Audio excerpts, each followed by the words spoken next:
Jewe nitwa Sinzumunsi Sirewusi wo ku mutumba w'Imuruta, zone Muruta, komine Muruta, intara ya Kayanza.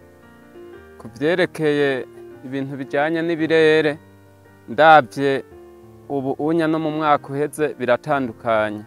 Ni ukuvuga mu mwaka uheze ibirere vyari vyiza gose, ariko uyu mwaka ibirere si vyiza, kuko gushika iyi itariki 7 z'ukwa-11 imvura yoba iguye nk'isafari zitarenga 3.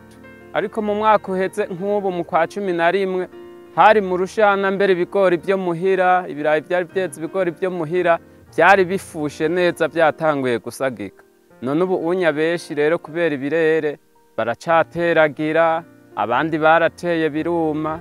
Oya biraboneka ko atari vyiza, mugo kubera Imana ari Imana atakiyinanira, ubu nyene turiko turavugana akavura kaguye, koshishikara kagwa umenga vyotuma, mugabo turavye imyimbu yo mu myaka uheze n'iyubu nibaza ko bitose. Kuko inkubu nka jewe nihereyeko ku burimyi nari narimye mu mwaka uheze nararimye ndaronka itoni y'ibigori y'impungurura, ca ndatera uyu mwaka ca ndivivura, ca nshiramwo imitahe minini iruta iyo mu mwaka uheze kugira ndabe ko umwimbu wokwiyongera. Ni ukuvuga vyaciye bimwe biruma, ibindi vyahezeyo, n'ivyameze ubu biri kure na kure, uravye ndabona ko bitifashe neza.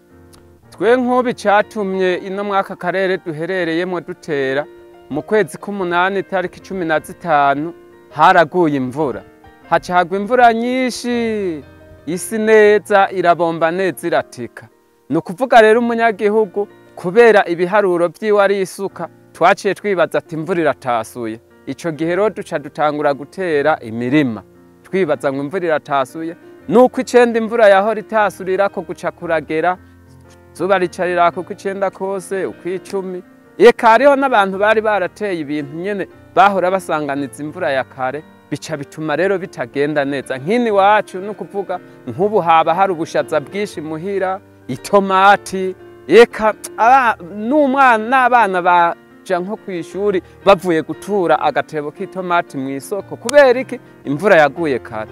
None rero ubu turi mu bushomeri bwinshi gose bwinshi kubera iki ibi birere vyaduhindukanye.